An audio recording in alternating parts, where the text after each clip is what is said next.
That's odd. I don't remember locking this. You wouldn't happen to remember if my aunt had a wind-up toy monkey at the yard sale? Oh, not a cherished childhood memory now, was it? Oz, the actual monkey used in the film is like perfectly creepy. How many designs did you look at before you finally landed on this look? And then what made that version the right choice? He's very specifically described in the script as being sort of this convergence of exactly what you'd expect, right? Because I wanted to sort of take advantage of the fact that everybody seeing toy monkeys has some like uncanny aversion to that entity. So I wanted to make sure that it was classic and classical with the little red vest and the pants and the thing, and the smile. But then I wanted to sort of blur the edge between, oh, it's obviously a toy, but it's sort of like organic in a way. So it's got these like smoker's yellow teeth. It's got its little feet that grip the drum underneath. And so there was sort of riding the line where you kind of had to look at it twice to be like, it's fake, right?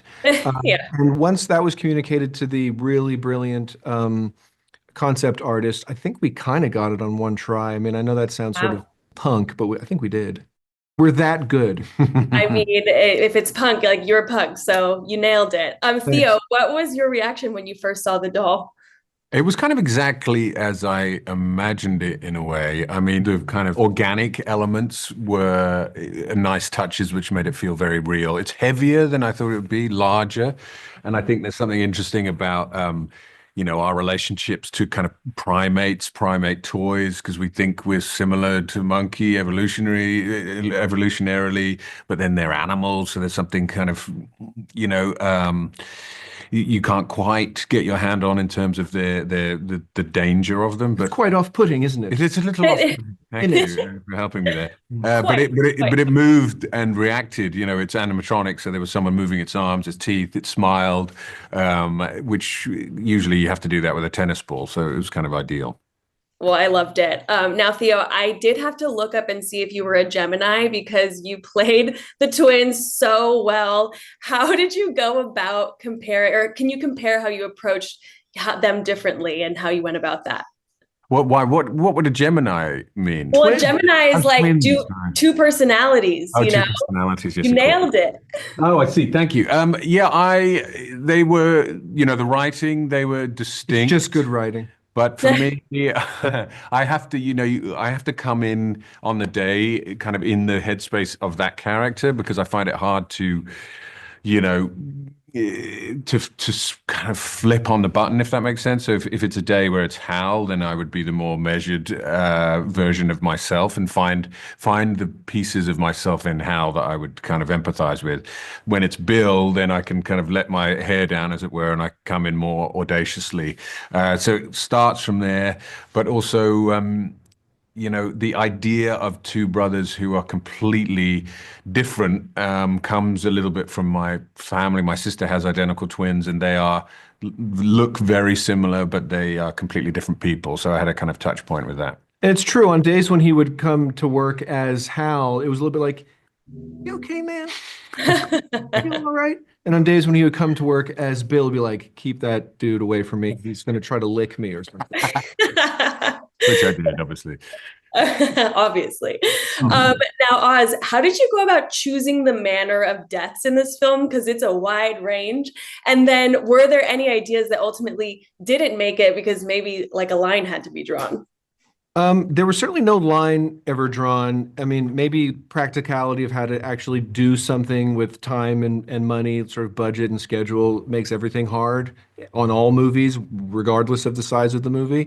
So the only thing that got lost was maybe there was one gag of a priest getting cut in half by a concrete saw, one of those wet concrete saws that they cut the street open with, and he gets right down the middle. We didn't shoot that. It was we deemed it sort of too hard to make look right. As far as writing them, I had kind of one rule, and the rule was none of these deaths are legitimately possible, right? None of these, like pool water and electricity don't interact that way. You can't take a head off with a hibachi knife. These are things that can never happen in life. And that brought it into the comedic and into the cartoon, which is where I wanted to be. It was more Wile E. Coyote and Itchy and Scratchy than Terrifier. Theo, what was the collaboration process like with Oz? Was there a specific note during filming that really stood out to you that he had for you? We started with a lot of hugging and then quite a lot of neck kissing, Wow. nuzzling. No, I think no, we had a good time. We have a similar kind of comedy sensibility, so I knew exactly what he wanted, and it kind of aligned with what I find funny as well. It did evolve eventually to a kind of thing where like we would show up on set and we'd look at each other like, and he'd be like, and we kind of knew the volumes that we meant and that we couldn't actually say them out loud because he's always mic'd, right? He's walking around on set always mic'd. So I would come up to him to try to talk to him and he's always going like this. Oh. Because he doesn't want anybody to hear what we're talking about because we're talking about stuff that probably shouldn't be broadcast. Oh man, I mean, it could have been for a great, blooper reel or extra or something. Yeah. Sorry. Any thoughts on Stephen King giving his support to the film? Yeah, it's amazing. It's the top of the mountain, right? It's like it's the guy saying that the thing that I did for him lands with him and that he appreciates it. And he doesn't need to appreciate it. He doesn't he doesn't need to defer to what I did. And the fact that he not only approves but is like a fan of it is that's what they call the gold ring. Yeah, that is. You did good, man. Thanks, pal. The toy monkey? It's evil. It's basically the devil. Everybody dies. And that's life. Tatiana, your everybody dies speech. I mean, talk about nailing the delivery. Really? Definitely. How did you get to that right tone and were you able to improvise at all with that speech? No improv required. Oz's writing was so specific and so tonally like in a certain pocket. And yeah, I just remember, being on set. That was one of the first things we shot. And his direction is always so fun and so unexpected. And the things that he gave me to play with in that scene just were like opposite of what I had anticipated. And yeah, there's so much in that concept in what Lois is saying to her kids. There's so much heaviness and there's so much humor and there's so much wisdom and also like kind of nonchalance about it. Like it's just really it's like a fun thing to navigate. Definitely. I mean, you teetered that line perfectly. I do want to talk about the monkey because it's so perfectly creepy, the actual doll. Yeah. What was your reaction to it when you first saw it? I loved it. I saw it sitting like in a box. It was just like on set. I was like, oh, and it's real. Like it's like a real puppet. Like it's a thing that exists, which is so exciting as an actor that you're not working with like a CG something. It's like a real practical thing that someone had to build. And yeah, like a very, very exciting thing for me who grew up like watching Ninja Turtles and loving the animatronics and that. And you know what I mean? Like it's very cool. Yes, always better to have the real thing there. Yeah. Now, one of the most striking images from the movie and the trailer we see is when your eyes bleed.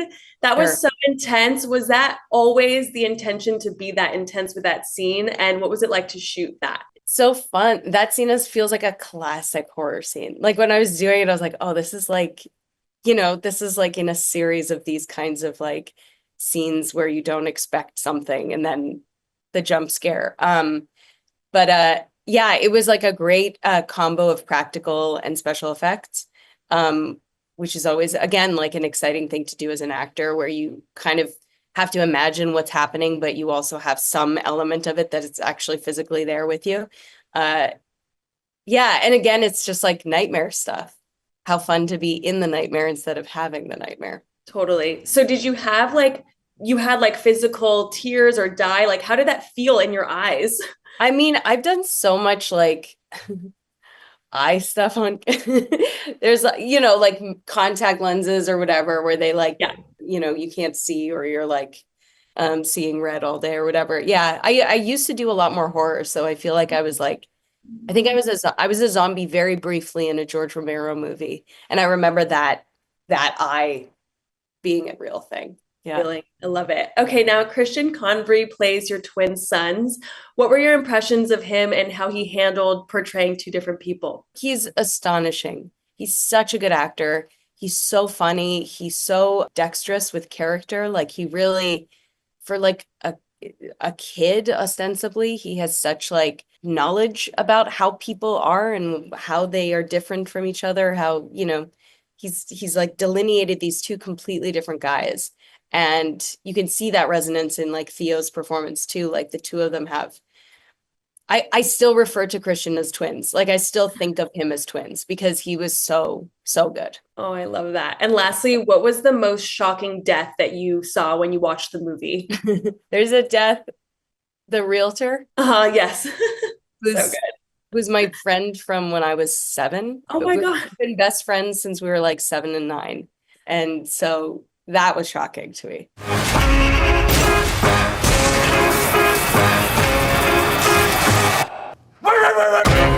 Whoever controls it controls life and death. So you are no stranger to the horror genre. You were in Halloween Ends, but I recognize you from the Taste music video where Sabrina Carpenter and Jenna Ortega killed you. So very serious question here. Who's the scariest killer? Michael Myers, the monkey, or Sabrina and Jenna? Oh my God. That day was terrifying because who can't be terrified in the presence of the mega stars that are Jenna and Sabrina? My God, dude, what a scream queen. Being in that shower with Jenna and watching those two go at each other was terrifying and freaky. So, okay, we need like a Michael Myers, monkey, Sabrina and Jenna, like Yeah, just a crossover of everything would be good. Just like a total acid trip of crossovers would be fantastic. I think Oz might be into directing that one. I just have a feeling. So if anyone can do it, it's Oz. Definitely, definitely. Talk to me about the first moment that you saw the actual monkey on set. What were your reactions to it? Okay, so I got to go in, no, not to spoil anything, but I had to do a head cast doubling my head. So I got to go into the shop where they were building the monkey. And at that point, it had no hair on it because they were putting individual hairs. So you can imagine how creepy that monkey is already. And then imagine it hairless with the eye. And it was so vile and uncomfortable. But also the thing weighs like a lot. Like I remember picking it up and being like, this is a bad omen. Some weird vibes in here. Yeah, I was talking to Sarah and I feel like you could hear the weight in the film. Like the first time I saw it, I was like, that has some like density to it. So Yeah. a hairless monkey, very scary.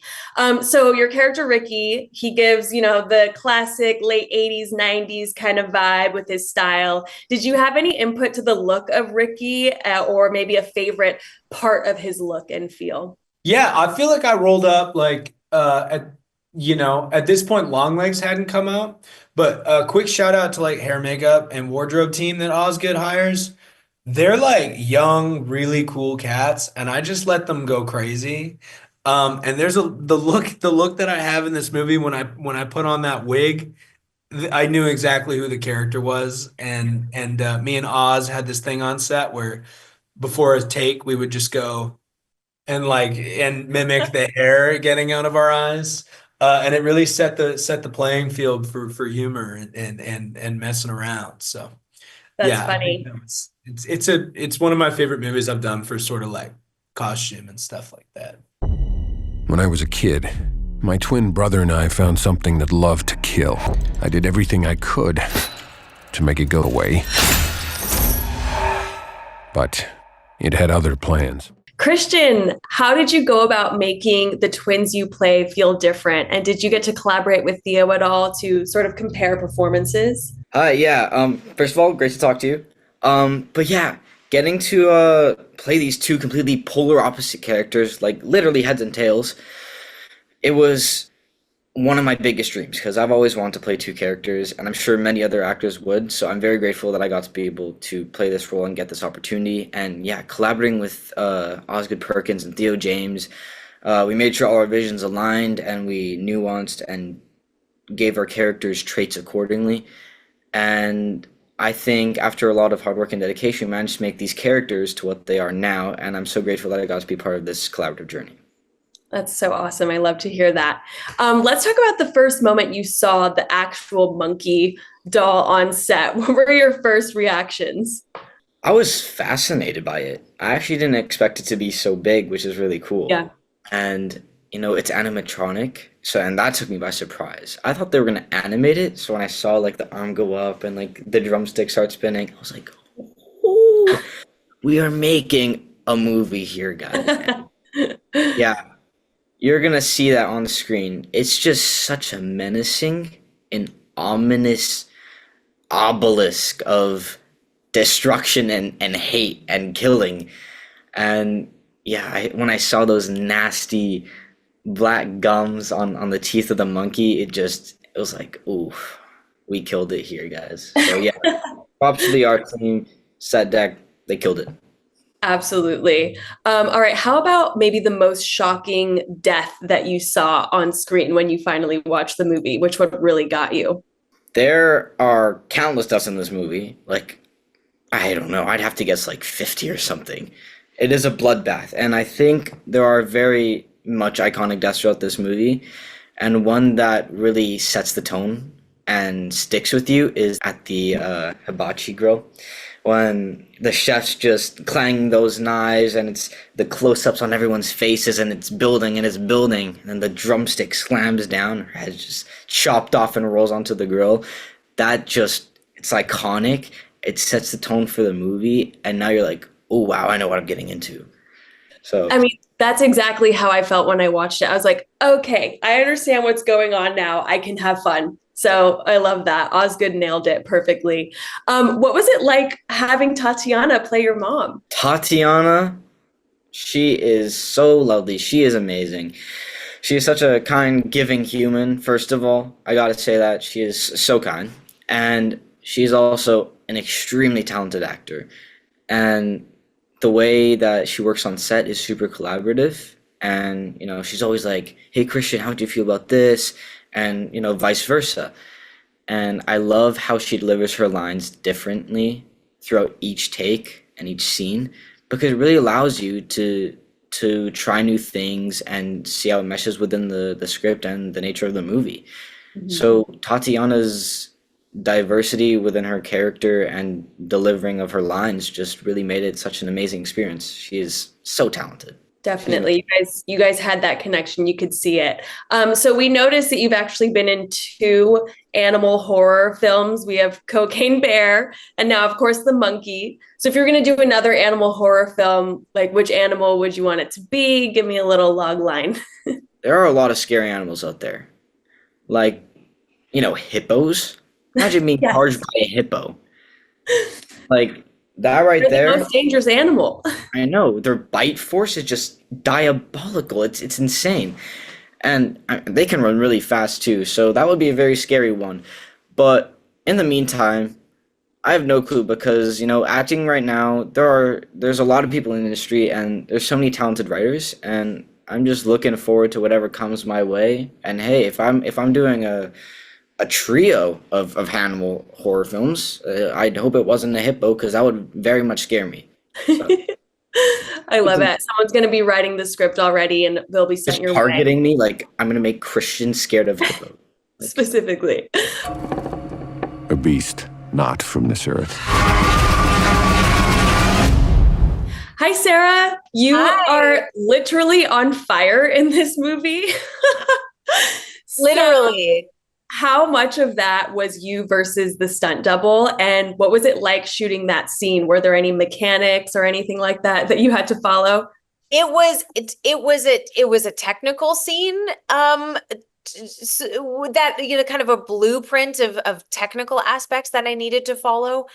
I when I actually got on set, I wasn't sure what I was going to be doing and what the stunt double was going to be doing. So as time went by and we got closer and closer to what I had hoped that a stunt double was doing, but then secretly was like, do I want to do it myself? Because that sounds like fun.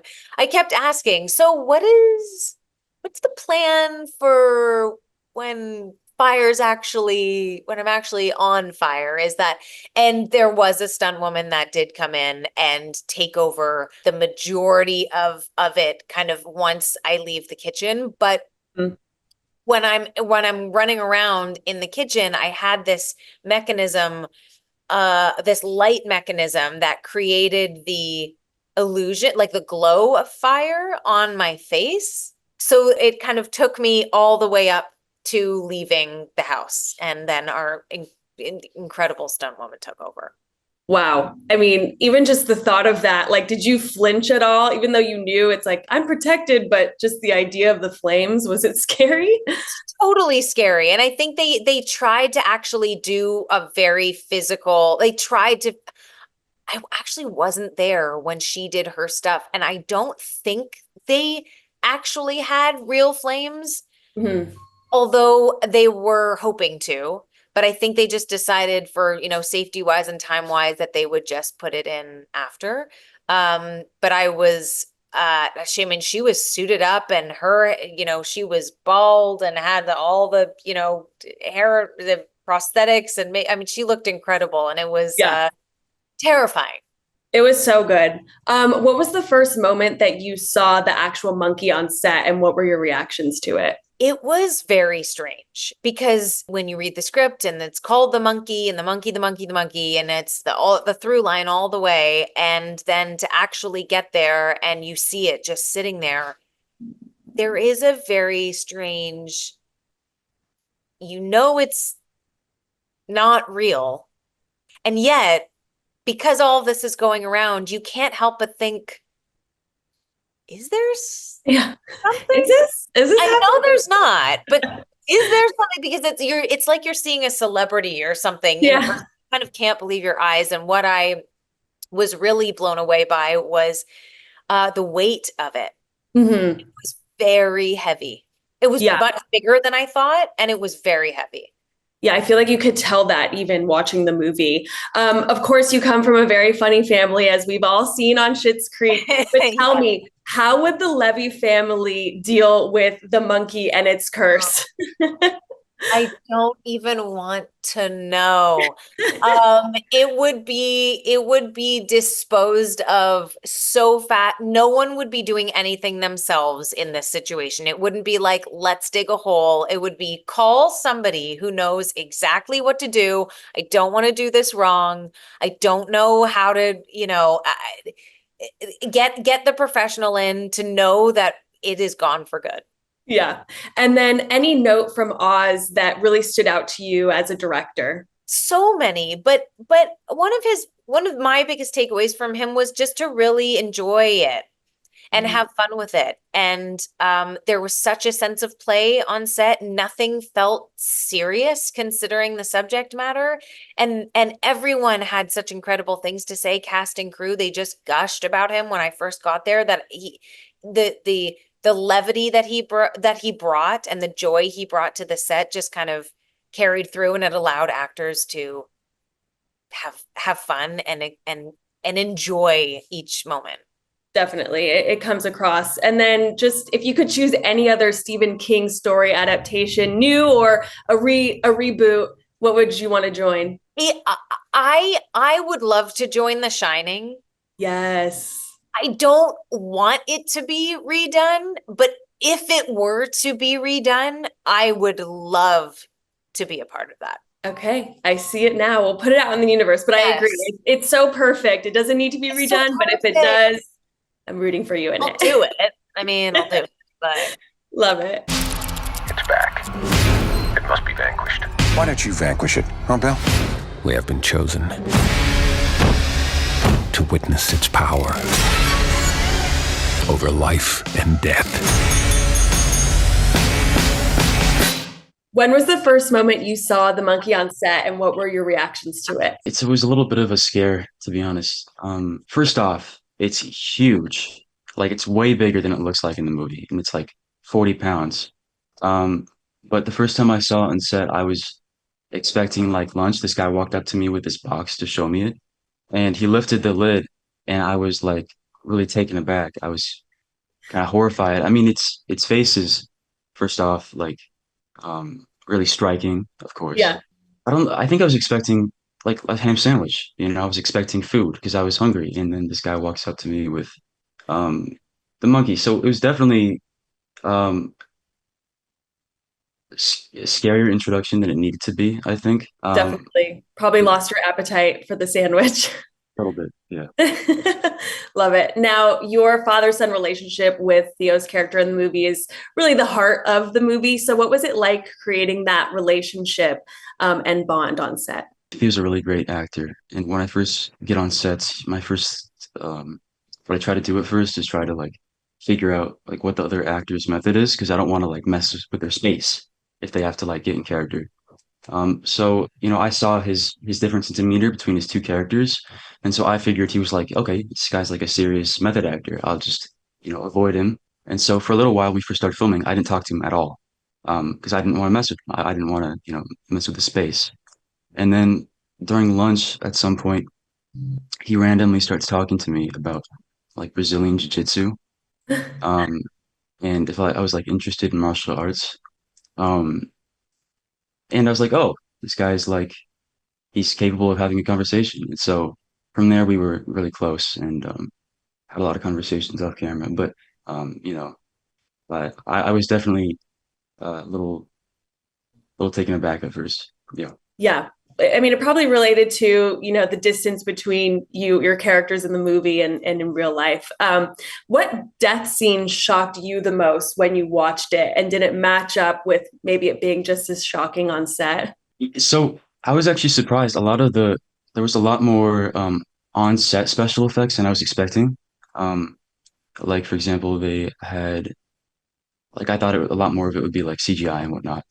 There was this one death I stayed on set for, where this woman dives into a swimming pool, the electrified one. I don't know if you saw the trailer, but the Definitely. AC unit falls off. Yeah, and the electric current, travels to the pool, and they had this like an explosive charge with like bits of limbs and body around it, and they filmed that, and it was a lot more hands-on than I thought it would be. It was really cool, and it's cool to see how much effort went into the special effects for the gore.